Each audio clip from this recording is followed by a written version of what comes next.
Hello,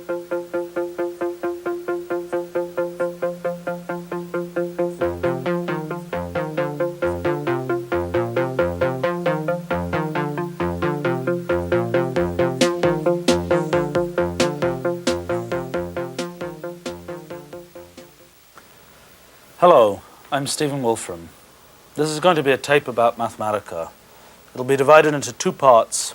First of all, I'll go quickly through and show you some of the things that Mathematica can do, and then we'll come back and look in more detail at Mathematica and see how you can use it to solve some of your own computational problems.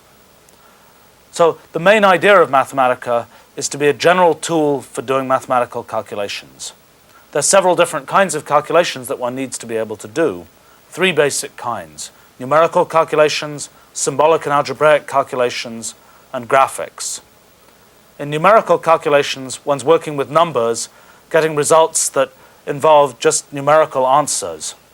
In symbolic and algebraic computation, one's working directly with mathematical formulae, getting results that are in symbolic or algebraic form. And in graphical computation, one's visualizing the results of mathematical calculations, generating pictures to show mathematical functions and mathematical objects. Let me start off then by showing you quickly numerical calculations, symbolic and algebraic calculations, and graphics in Mathematica. Let's start off doing a very simple numerical calculation. Okay, so we ask Mathematica to add 3 and 5 together. The basic mode of interacting with Mathematica, at least in its basic form, is this. You type in a question, Mathematica types back an answer. So here we've now asked Mathematica our first question: what's 3 plus 5? Mathematica will think for a very short amount of time and then give us the answer. It's 8. Okay, let's try something a bit more difficult. Let's say we ask Mathematica to work out something like 3 to the power 1000. Mathematica will think for a bit longer and then give us a much longer result. In this case, we'll have the exact answer for 3 to the power 1000, which is a number that goes on for several screens. We can scroll back here to look for the beginning of that number. Okay, we finally found it. Okay, so that's a simple example of a numerical calculation done with Mathematica. Let's go on and look at some symbolic and algebraic calculations. We can start off by typing in an algebraic formula in Mathematica. Let's say we give Mathematica the formula 12 plus x squared, all raised to the power 6.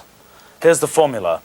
Now we can manipulate this formula directly in algebraic form, not just in terms of the numbers that it might produce. So let's start off doing some algebraic computations with this formula. We could start by expanding the formula out. Here's the result. This is now a longer polynomial that we got by multiplying out this small polynomial raised to the power 6. Now something that's algorithmically a lot more difficult is to take this result and factor it.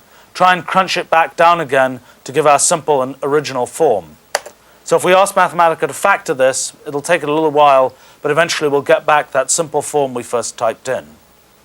Well, you can also use Mathematica to do calculus. Let's do a simple example of that. Let's say we ask Mathematica to integrate the expression x over x cubed minus 1. So we just say integrate x over x cubed minus 1 with respect to x. Then Mathematica will think for a little while and eventually give us the result here. It's a result that involves arctangents and logarithms and so on. It might have taken us a little while to come up with this by ourselves. Okay, so there are a few examples of symbolic and algebraic calculations in Mathematica. Let's now turn to the third big class of computations that Mathematica tackles, namely graphical computations. Let's start off with a simple example here. Let's say we want to plot the tangent function of x with the variable x running from 0 to 10. So we tell Mathematica to do that plot. It'll think for a little while, working out the values of the tangent function, and eventually will give us this result. It will show us the form of the tangent function plotted as a function of x.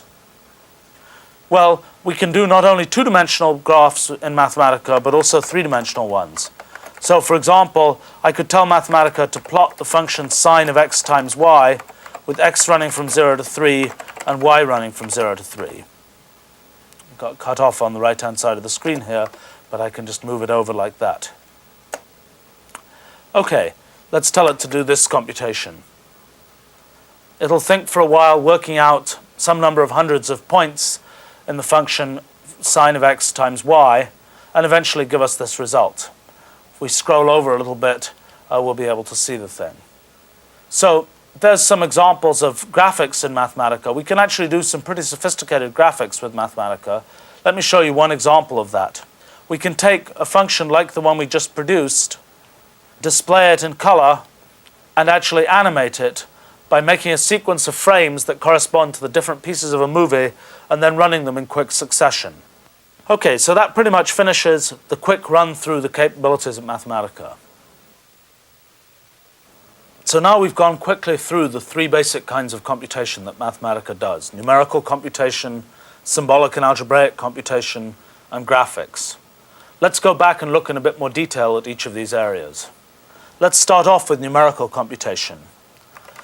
First thing to realize about Mathematica's numerical computation is that Mathematica can give you exact answers for numerical calculations, even when those involve a very large number of digits or involve, for example, rational approximations. So let's try an example of this. Let's say we ask Mathematica what's 4 over 8 plus 1 over 7. What we'll get here is a rational number, 9 over 14, as the answer. This is the exact result for this computation. So similarly, if we ask Mathematica what's 3 to the power 200, it'll give us an exact answer to that calculation. In this case, it's a number, it's an integer that goes on for several lines. Now, in all cases, we can get a numerical approximation, a kind of fixed precision approximation to these numerical calculations by asking Mathematica explicitly to give us that. The notation is that percent stands for the last result you got, and the capital N function gives us a numerical approximation. So here, for example, we can ask for a numerical approximation to this exact result we had for 3 to the power 200. If we do that, we'll see that the answer, given now in scientific notation, is about 2.65 times 10 to the power 95. Okay, so Mathematica knows about a large collection of mathematical functions. And in all cases, it can, if you want it, work out those functions to arbitrary numerical precision. Let's look at some examples of that. Let's say we want to work out square root of 19. There's no exact answer that we can get for that numerically, but we can get something that's approximate, and we can specify how many digits of accuracy we want Mathematica to keep in that numerical approximation. So in this case, we're asking Mathematica to work out the square root of 19 to 200 decimal places of accuracy. Let's try doing this. Okay, after a short wait, we'll see the result. It's about 4.35 and then a bunch of other digits. One thing that's kind of fun to do is to check that Mathematica actually got the right answer. Let's take this result that Mathematica gave us and square it again and see what we get. Okay, this is encouraging. Things seem to be working. We get the answer 19 again. Well, one thing that's interesting from the point of view of numerical precision and numerical analysis is what happens if we take the result we just got and subtract the exact number 19 from it. Remember, what we did was to take the square root of 19, that's an exact quantity, then find a 200-place numerical approximation to it, and then square that numerical approximation. Okay, so if we subtract from that approximation the exact result 19, we'll get a kind of residue that's of order 10 to the minus 200. In all cases, Mathematica kind of keeps track of the precision that can be justified in the answers that you're getting and shows you only those number of digits that can actually be justified on the basis of the history of the calculation. Okay, so let's go on. We can also use complex numbers in Mathematica. The basic object that you need to deal with there is capital I, the square root of minus 1. So, for example, if I type in 3 plus 5i to the power 10, Mathematica can work that out and give us an exact complex number as the answer. Well, also, if you ask Mathematica what's logarithm of minus 2.3, it will give us an answer for that that's stated as a complex number involving the quantity I. Mathematica has a pretty large repertoire of special functions of mathematical physics built into it. So for example, if we're interested in Bessel functions, we could ask Mathematica to do a calculation like this. We could ask it to work out j sub 2.5 of 5 plus 6i. And after a short delay, we'll get back an answer. I can't verify immediately that this is right, but I have great confidence in our program, and I think if you go to a book of tables, you'll find out that they'll say the same thing. It's a good check on the book of tables. Okay, let's go on. There's a really quite large collection of mathematical functions in Mathematica. So for example, you could even take a quite general function like a hypergeometric function and ask Mathematica to give you the numerical value for it. So let's do that here.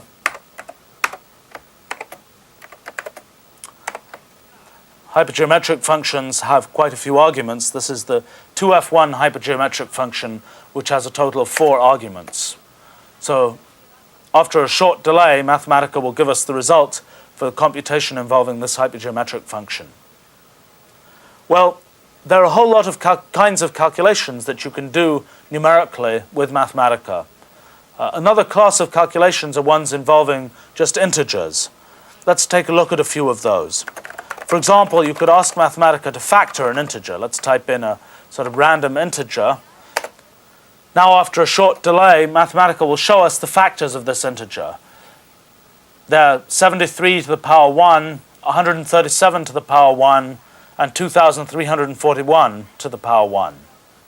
Well, perhaps we can give it a slightly more difficult integer to factor. Let's work out 100 factorial, and then let's ask Mathematica to factor that as an integer.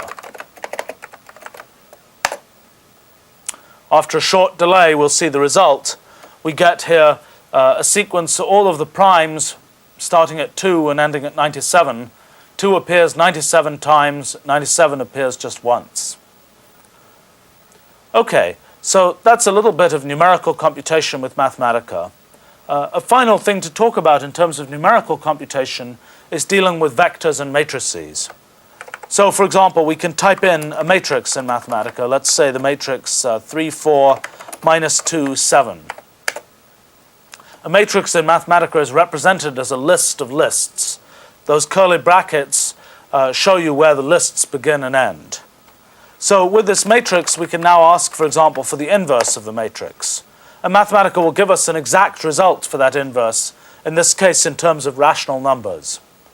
We could also go through and ask Mathematica to show us the eigenvalues of this matrix. It'll think for a little while and then give us the result, in this case involving complex numbers. Well, we could build some slightly bigger matrices. We can use the table command in Mathematica to construct a matrix with a particular form. So for example, here I'll construct a rather famous matrix, the so-called Hilbert matrix, that we get by making a table of the expression 1 over I plus j plus 1, with I running up to 4 and j running up to 4. So let's construct that matrix. Here it is. Now we can do all kinds of computations with this matrix. So for example, we could take the inverse of this matrix, or we could take the determinant of that inverse, or we could do a whole variety of other things. We can also, for example, find the eigenvalues of that matrix, now having taken a numerical approximation to the matrix. In fact, let's, for example, just find the eigenvalues of a numerical approximation to the matrix that appeared on the line immediately before last, which was the inverse of the Hilbert matrix. So now we can ask for those eigenvalues, and we'll get numerical approximations to each of them. Okay, so that's numbers in Mathematica. Second big class of computations that you can do with Mathematica are symbolic and algebraic ones. So let's now turn to talking about those. The idea is that you can type in an algebraic formula, something involving a symbolic variable like x, and manipulate it directly in algebraic form. So let's see that starting with a very, very simple example. If you type x plus x to Mathematica, it will tell you that that's equal to 2x. Let's try a more complicated example. Let's say that we ask Mathematica what's x plus 1 times x plus 3. Well, it'll rearrange it a little bit, but it won't, for example, expand out this expression. We can nevertheless tell it that we want to see this expression in its expanded form. We can explicitly use the Mathematica command expand, and now when we do that, we'll see this expression expanded out into a sort of flat polynomial. We can use the Mathematica function factor to take this expanded form and reduce it back down to the form in which we first had it, where it consists of a product of two factors. Okay, let's try some slightly more complicated examples. We could, for example, ask Mathematica to factor the expression x to the 16 minus 1. There's the factorization of it. If we now ask Mathematica to expand this, we'll get back the original form x to the 16 minus 1. So there are some very simple examples of doing algebra in Mathematica. An important point is that when you have a number, it's always stated in the same form. If you have two numbers that are equal, they certainly must look the same. With algebraic expressions, that isn't necessarily true. As we just saw, there can be an algebraic expression like x to the 16 minus 1, which can be stated both in its expanded form as x to the 16 minus 1, and in its factored form as a product of a number of factors.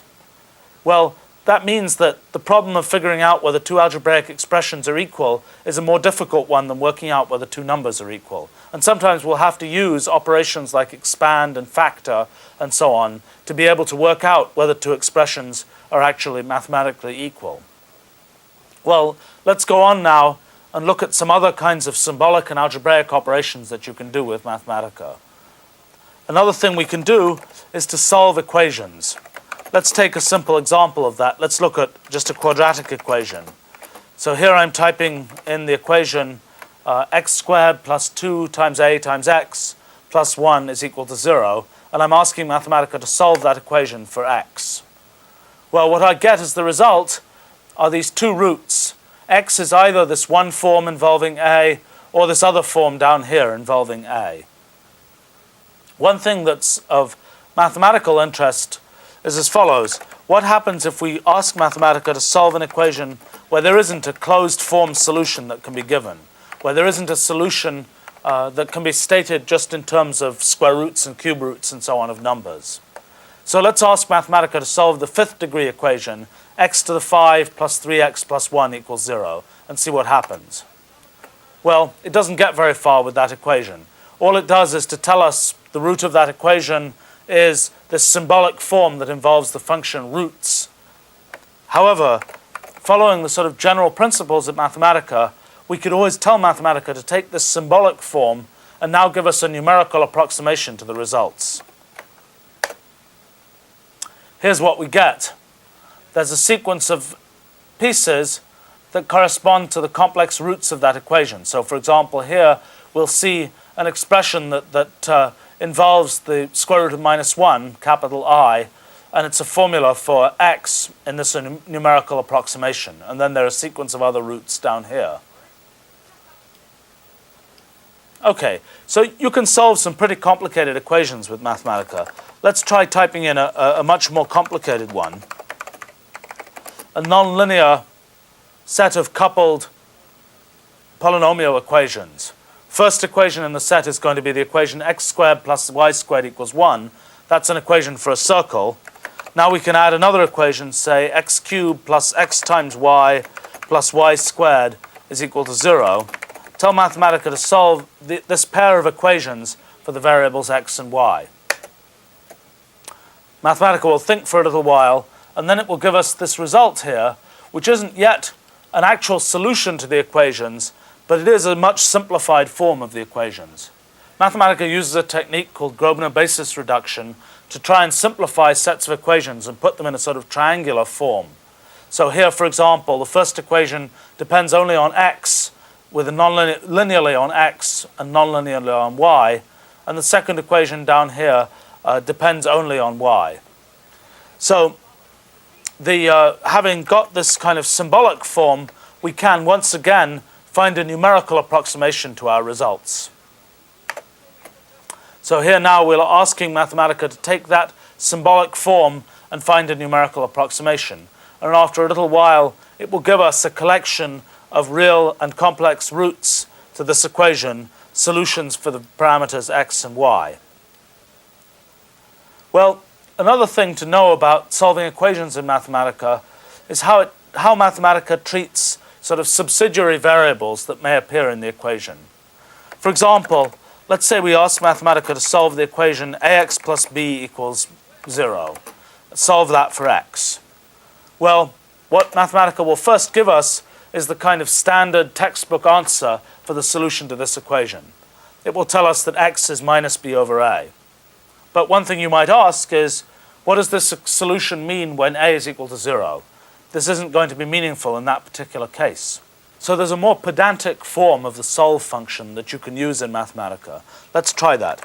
Instead of asking Mathematica to solve the equation ax plus b equals 0 for x, we'll just ask Mathematica to reduce that equation. Here's the result that we get in this case. We'll see a much more pedantic thing. What Mathematica will show us is that the result of reducing the equation has two possibilities. Either a is not equal to 0 and x is equal to minus b over a, or a is equal to 0 and b is equal to 0. Well, in general, we can do this kind of thing and find out what the non-generic solutions to equations are, as well as the generic ones in Mathematica. So much for algebra in Mathematica. Let's now turn to another topic. Let's talk about doing calculus with Mathematica. Let's start off with a simple example of calculus. Let's tell Mathematica to integrate the function x to the n with respect to x. Here's the result we get. As we know, that integral is x to the 1 plus n divided by 1 plus n. Okay, let's try a more difficult integral. Let's ask Mathematica to integrate the function x over x cubed minus 1 with respect to x. Now, it'll take Mathematica a little bit longer to think about this, but eventually we'll get the answer. It's something involving logarithms and arctangents and so on. Now, it's interesting to see what happens if we take this expression and now differentiate it again with respect to x and compare it with that original form x over x cubed minus 1 that we started with. Let's try doing this. We tell Mathematica to differentiate the thing it has with respect to x. What we get is something that should be mathematically equal to x over x cubed minus 1, but in this particular case, it didn't happen to get stated in exactly the same algebraic form. Well, there's a function in Mathematica called simplify that works like this. It takes an algebraic expression and it tries a sequence of different transformation rules on that expression and gives us back as a result whatever answer it got that was the simplest one from trying any of those algebraic transformations. So let's try it in this case.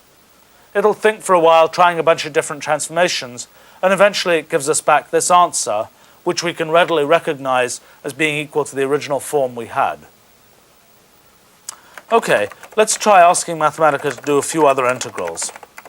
Mathematica has a pretty big table of integrals built into it, and as time goes on, we make the table of integrals included with Mathematica bigger and bigger.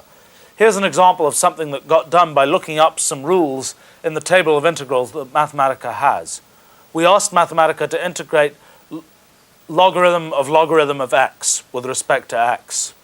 The answer in this case came out in terms of a function called the logarithmic integral function, which is a special function of mathematical physics that Mathematica knows about.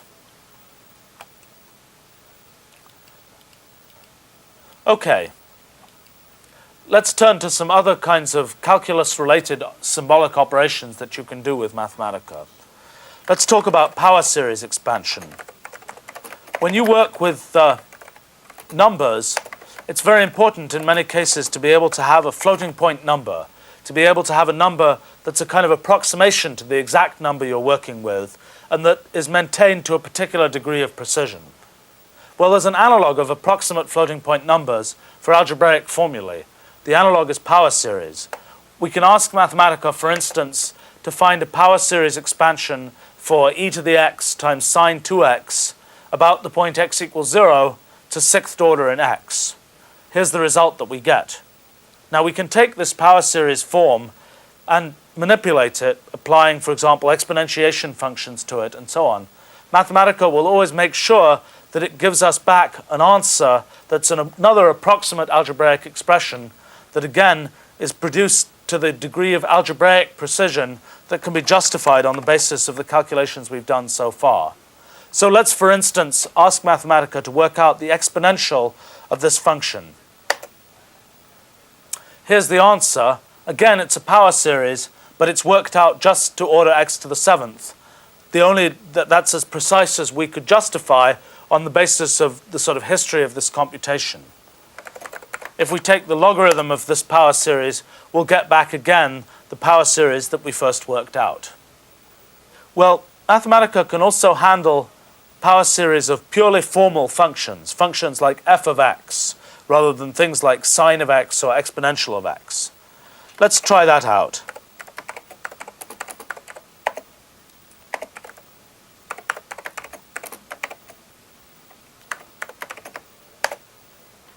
So here's a form that involves the function f. We put in f of h plus x minus f of x minus h divided by 2h. You'll probably recognize that this is a sort of finite difference approximation to the derivative of the function f. We can see that explicitly by asking Mathematica to work out the power series expansion for this form as a function of h expanded about the point h equals 0 to 6th order. Let's do that. What we see here is a sequence of terms. The first term involves f prime of x, the first derivative of f evaluated at x. Then there's a term involving the third derivative of f multiplied by h squared, the fifth derivative of f multiplied by h to the fourth, and so on.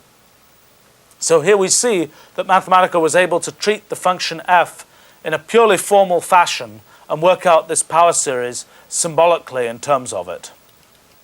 Let me show you a little bit more about how that actually works. One of the big issues is what happens if you ask Mathematica to work out the derivative of f of x squared with respect to x. Here's what you get as an answer.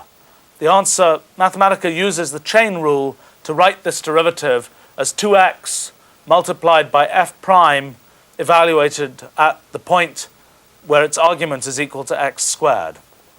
Actually, if you want to see what's really going on here, you can always ask Mathematica to show you the full form of this expression. Now we'll see explicitly that this is a product of 2 and x, and this thing here that's a derivative functional acting on f, and that resulting function applied to the second power of x. Okay, so much for symbolic and algebraic computation in Mathematica. Let's now turn to the third big area that Mathematica tackles, namely graphics. Let's start off by plotting some simple functions in Mathematica.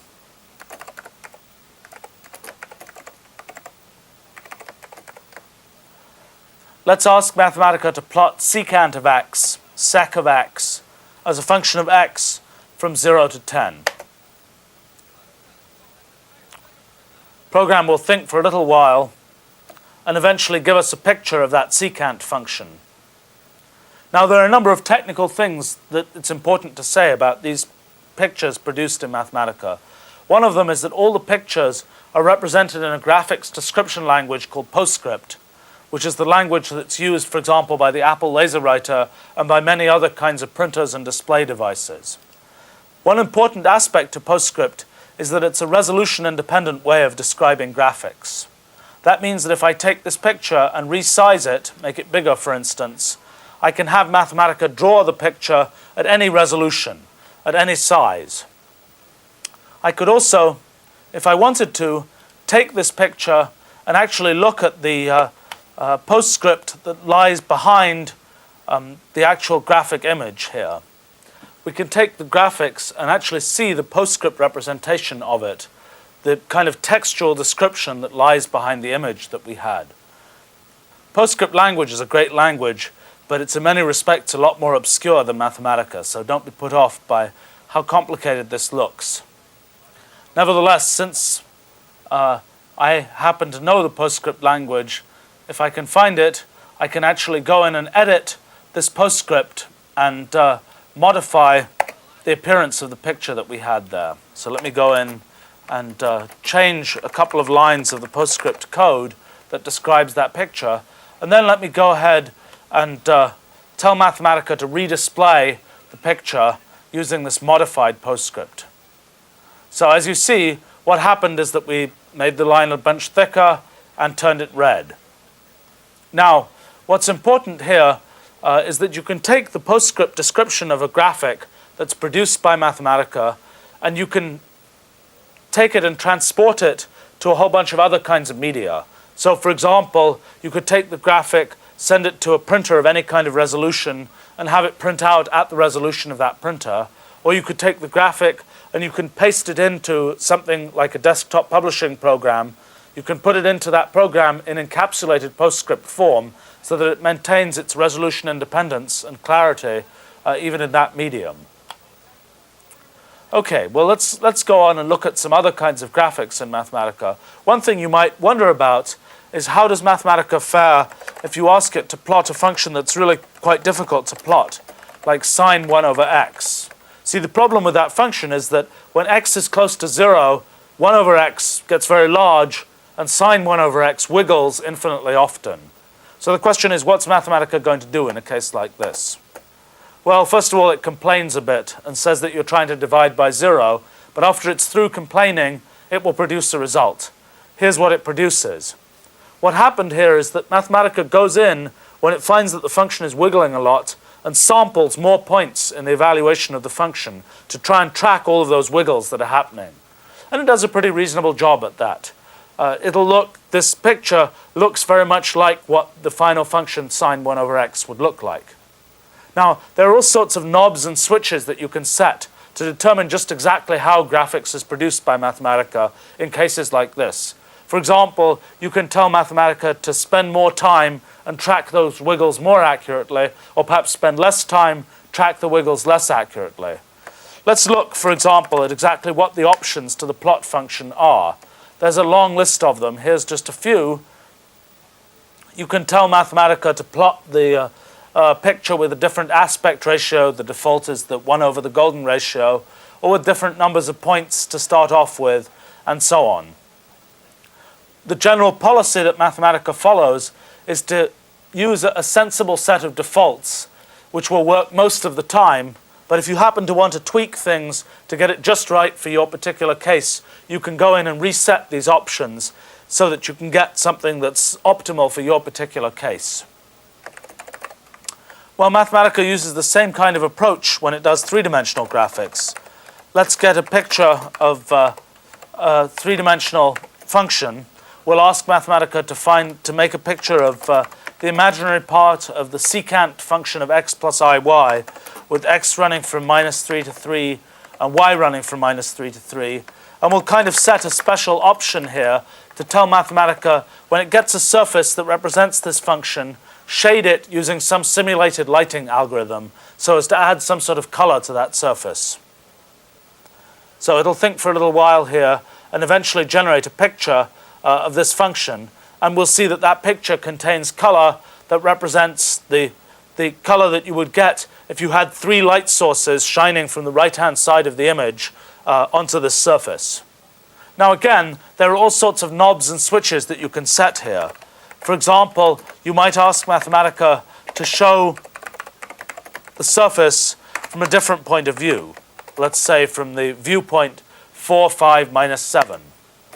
So now Mathematica will redisplay the surface from that new viewpoint. What we've done, I guess, is to turn the thing over and look at it from underneath. There's some kinds of computers on which you can do this kind of thing in real time. Computers like Silicon Graphics machines or Ardent or Stellar machines that have real-time three-dimensional graphics hardware allow you to pick up a picture like this and actually rotate it around with the mouse or with a joystick and see the image move in real time. One of the things that's very interesting about the way that Mathematica deals with three-dimensional graphics is the fact that you can mix the kind of symbolic capabilities of Mathematica with its graphical ones. In particular, you can take the sort of geometrical description of a three-dimensional object given as a kind of symbolic form, and you can then tell Mathematica to render that geometrical description as an actual image. Let's look at an example of that. Let me read in a file called polyhedra.m. This is a file that contains a bunch of definitions of the geometrical properties of three-dimensional polyhedra. Well, having now read this file in, I can use the functions that are defined in it. So, for example, I can take the function dodecahedron, which is a function that returns a sort of symbolic description of a dodecahedron object. And then I can tell Mathematica to show that as a piece of three-dimensional graphics. So here's what I get in this case. It's a three-dimensional image of a dodecahedron. Let's try another example of that. This is one of my favorite examples. You can ask Mathematica to take an icosahedron, a 20-sided, 20-faced polyhedron, and tell it to stellate that, take the sort of symbolic description of the icosahedron and glue a tetrahedron onto each face, and then take the resulting object and show it as a piece of three-dimensional graphics. So after a little while here, we'll see the result from that. It's a three-dimensional object that is, as always, produced in a resolution-independent fashion. So in places where one face comes across in front of another one, Mathematica will sort of solve exactly for the places where the faces intersect, and will give us a representation in the postscript of that exact intersection.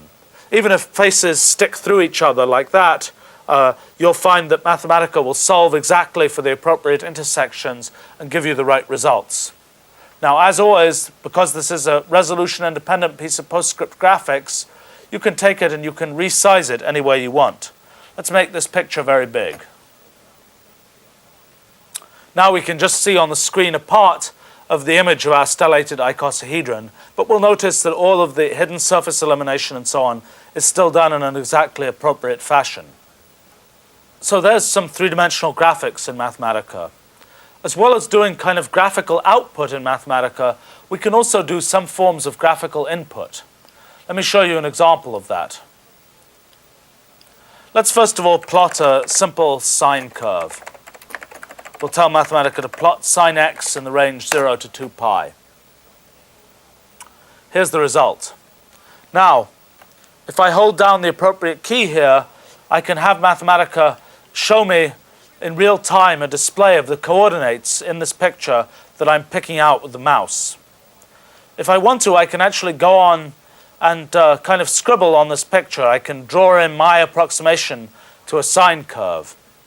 Now I can take the coordinates that were in my approximation to the sine curve and I can read them into Mathematica.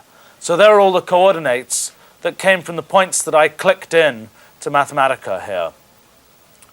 Let me scroll over to the side of these coordinates, and then I'll read these coordinates into Mathematica and we'll be able to do computations with them. Okay, so let's call the sequence of data that we clicked in data. Now we can do things with this data, list of data. For example, we could tell Mathematica to make a plot of that list of data. So after a little while, we'll see here a slightly nicer form of that sequence of points that we clicked in. Now, for example, we could tell Mathematica to give us a fit to that data. So, for example, we could say, fit the data to some linear combination of the functions 1, x, x squared, and x to the fourth. What we get out here is an approximate formula that represents the best fit we could get in a least squares fashion, given that sequence of functions that we were asking it to fit with. Well, now, for example, we could take this fitted form and we could plot that and see how it compares with the thing we started from. So after a little while, we'll get out the result of plotting that fit. So now we can take the fit that we produced and combine it with the actual data that we started off with and show the two together. Here we go. So the fit wasn't too bad. Okay, so now we've gone through some of the aspects of graphics in Mathematica. The next big thing to talk about is how you program Mathematica. What we've shown so far is primarily using Mathematica like a very much enhanced calculator.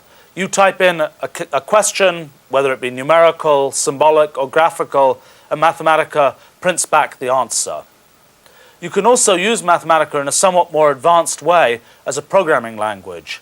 You can teach Mathematica new kinds of mathematical knowledge. You can show it new kinds of mathematical objects, build in new kinds of algorithms, and use those to do more advanced sorts of calculations. So there are several different styles of programming that you can use in Mathematica. The first style of programming is something a little bit like what you might be used to from a language like C or Pascal or Fortran or BASIC.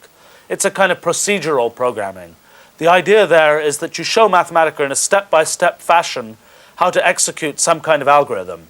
You might have loops and conditionals and things like that. All the traditional kinds of constructs in programming languages that are the so-called structured or procedural programming languages.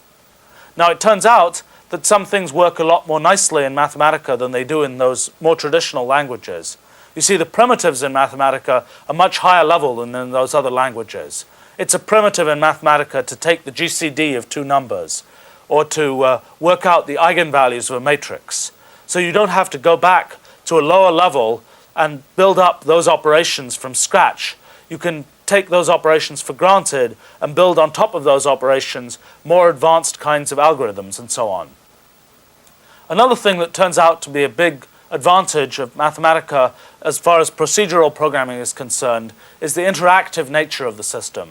As soon as you've typed in the definition of a function, you can immediately execute that function and see what answers you get. You don't have to go through the step of first compiling your function into some kind of internal machine code and only then actually executing it and seeing what answers you get. A second aspect of Mathematica that's very convenient in doing procedural programming is the symbolic nature of the system. If you're using a language like Fortran, for instance, you'll typically have to say right up front that some particular array A, for instance, is of length 12. In Mathematica, you don't have to do anything like that. In Mathematica, you just say A is a list, and you can go on adding elements or subtracting elements from that list however you want. You don't have to have already sort of declared up front that A is going to be a list of length 12.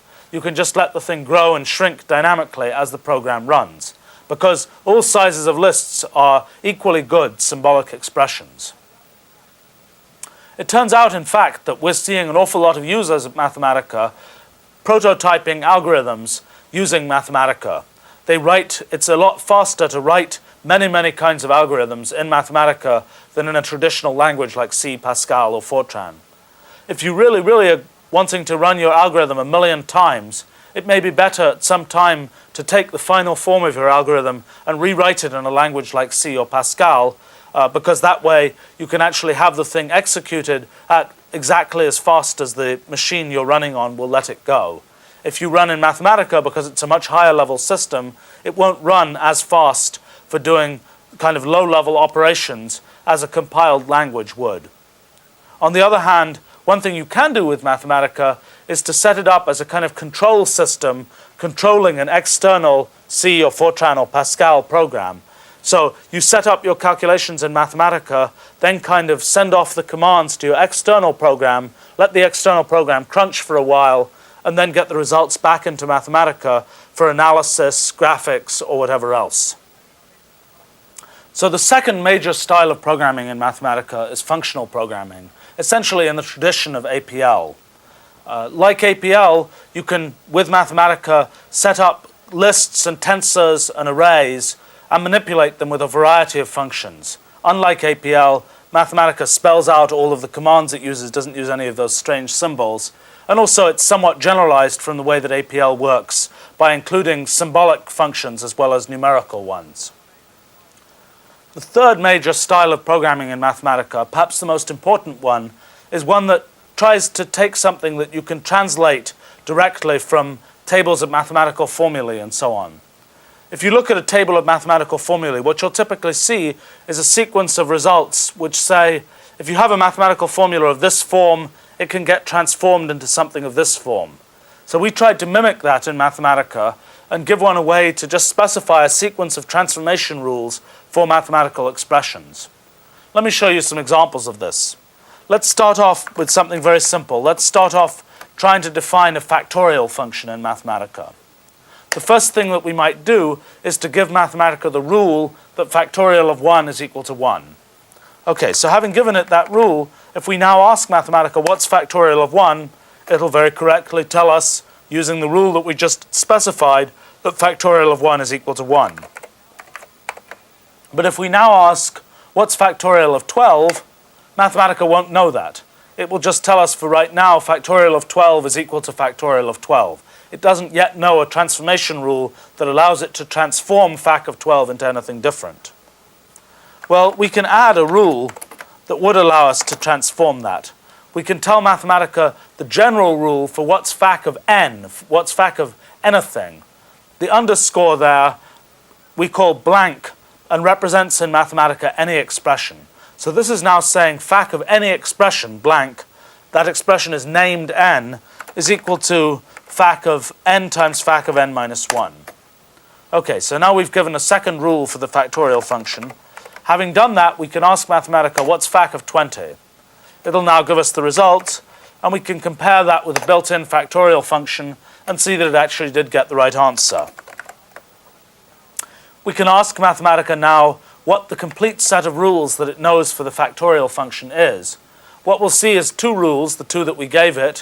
One says fac of 1 is 1.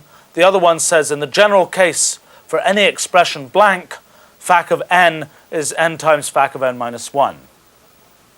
Okay, so that's how we would define a factorial function using sort of rule-based programming in Mathematica.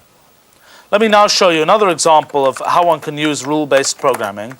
Let's say that we want to set up our own version of a logarithm function in Mathematica. Well, there's a built-in logarithm function whose name starts with a capital L. But let me now put in my own logarithm function whose name is going to start with a lowercase l. Well, right now, Mathematica doesn't know anything about that logarithm function that I've just started using.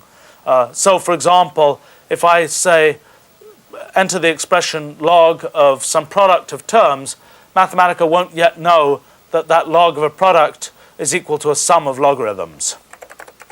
Well, I can give it a rule that would tell it that. I can explicitly say log of x blank times y blank is equal to log x plus log y. So now, having given that rule, I can go back and ask Mathematica to look at this expression again. What it'll now do is to use the rule I just specified to expand the expression out and to write that log of a product as a sum of logarithms. Well, now, for example, I might want to go down here and add another rule about logarithms. I might want now to tell Mathematica that log of x blank to the power n blank is equal to log n times log x. So having done that, I can go back up here and ask Mathematica to look at this expression again. And what I'll see is that Mathematica can now expand the whole thing out and write it in terms of logs of individual symbols. So what I did here then was to teach Mathematica a couple of rules about this new logarithm function that I added. I gave it these two kind of standard textbook rules for logarithm functions. And in general, you can go through and make a whole sequence of rules to teach Mathematica about some new kind of mathematical function or some new kind of mathematical object. Let me finish off this section by showing one more example of that kind of thing. Let's say you wanted to define something for doing abstract algebra, for instance. You wanted to define a G-type object. And this G-type object is supposed to have the property that G of x blank plus G of y blank is equal to G of x plus y. Well, one question is, when we put in this rule, what object is that rule going to be associated with? If we try and type this rule in the form we have it here, what we'll be doing is to tell Mathematica to associate that rule with the operation of addition, with the object plus. That's probably not a very good idea, and Mathematica will show us that by giving us a warning that says that the symbol plus is write protected. You see, in Mathematica, you can override anything that was built into Mathematica. So, for example, if you wanted to, you could tell Mathematica that 2 plus 2 is equal to 5. that probably wouldn't be a very good idea, and Mathematica tries to protect itself against that kind of thing by setting it up initially for symbols like plus, the addition operation, to be write protected. You can always unprotect them, and then you're on your own. Well, actually, in this expression that we were working with here, it probably would have been a lot better to try and associate this rule not with the plus operation, but with the object G. So then we're doing kind of thing that's a bit like object-oriented programming, in setting up rules that are associated with the objects that operations act on, rather than the operations themselves. So now I put in this rule and told Mathematica to associate the rule with G. And now if we ask what does it know about G, it will show us this rule that shows how the addition operation acts on G objects. Well, now I can actually type in some expression involving G objects, and Mathematica will go ahead and use the rule that we entered and squash down the sum of G objects into G of a sum of objects. Now you'll notice that in doing this, Mathematica had to match a number of patterns. It had to notice that somewhere in that sum of 4 G-type objects, there was something that was in the form G of x blank plus G of y blank. It had to match that pattern and use the transformation rule we had defined for that pattern to reduce this sequence of G-type terms down, eventually giving this final result that we have. Okay, so that's a little bit on how to program in Mathematica. One of the very important aspects of Mathematica is that it's a very open system.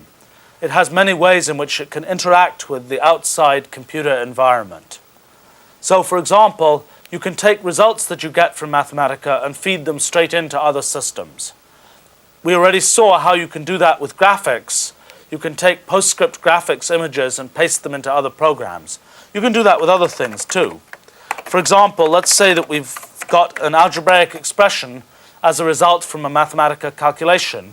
We can now take that expression and, for example, write it in a form that's appropriate for input to the TeX typesetting system. So now we take this TeX form of the expression and we can splice it into a document so as to get beautiful typeset output for our formula. Or we could take this formula that we worked out with Mathematica and prepare it for input to a Fortran program. We could write it in Fortran form, and we could then take this expression and splice it into the middle of a Fortran program. Actually, one way that quite a few people use Mathematica is as a system for controlling and interpreting the results from external programs. The basic idea is as follows. You build up interactively within Mathematica code that sets up the parameters you want for a particular run of one of your old Fortran programs or something. Having set up all of those parameters, you then feed them, typically through a pipe, to the external Fortran program that's running as a separate process. The Fortran program then does its thing, gets back some results, which you can then read into Mathematica for further analysis or graphics or whatever. So that's a common mode of interaction with Mathematica, that you set it up to kind of cooperate with an external program that's running outside of Mathematica. One thing I should mention is something about the software engineering of Mathematica. One of our goals in building Mathematica was to make a standard tool that could work on a whole variety of different computer environments. Now, of course, different computer environments have very different user interface characteristics. What we did to overcome this problem was to break Mathematica into two parts, a kernel and a front end. The kernel of Mathematica, which is the part that actually does mathematical computations, is set up to work exactly the same on all the different machines that run Mathematica. The front end, on the other hand, is set up in a way that's specially optimized for each particular machine. Right now, for instance, we've built special front ends that run on Macintoshes and Next computers and take advantage of the sophisticated window kits that exist on those machines. One of the things you can do, because the kernel and the front end are separated in the way that they are, is actually to run those two parts on separate computers. So, for example, you could run the kernel of Mathematica on one machine, a sort of remote compute server cruncher, and then run the front end for Mathematica on your local small graphically oriented machine such as a Macintosh. And you could have the two things talking to each other over a network in a completely transparent fashion. Now, another thing that's important from the point of view of this breaking of Mathematica into a kernel and a front end is ways that you can build applications that sit on top of Mathematica. As I've discussed, Mathematica is a language in which you can write application packages for solving specific classes of problems. Well, one thing you can do, as well as writing an application package that's in the Mathematica language and using it directly within a standard Mathematica session, is that you can actually build your own front end for Mathematica and glue that onto the Mathematica system. So, for example, if you have an operation to do where you've coded up a package in Mathematica, but the specification of that operation can be done much more simply than actually typing in general Mathematica commands, then you could build a special front end that deals with that simpler form of input for your operations. So, for instance, you could build a front end for Mathematica that just displays 5 buttons on the screen and allows the user simply to push the button that they want to do the particular operation they're interested in. What happens behind that front end is that you prepare packets of input for Mathematica, then send them through the protocol between the front end and the kernel, have them evaluated by the kernel, have the computations done by the kernel, and then send the results back to the front end for display in whatever way you want. So there are a very large number of different application areas where Mathematica can be used both in a direct fashion, typing commands directly into Mathematica, and by using custom front ends that have been built to work specifically with those particular commands. So that's the end of our short introduction to Mathematica. This introduction has really only scratched the surface of the Mathematica system. There's much more to say about the way that you program Mathematica, the way that mathematical operations are set up in Mathematica, and many other things. Of course, the only way you'll really learn about a computer system like Mathematica is by actually using it. I hope you'll enjoy using Mathematica.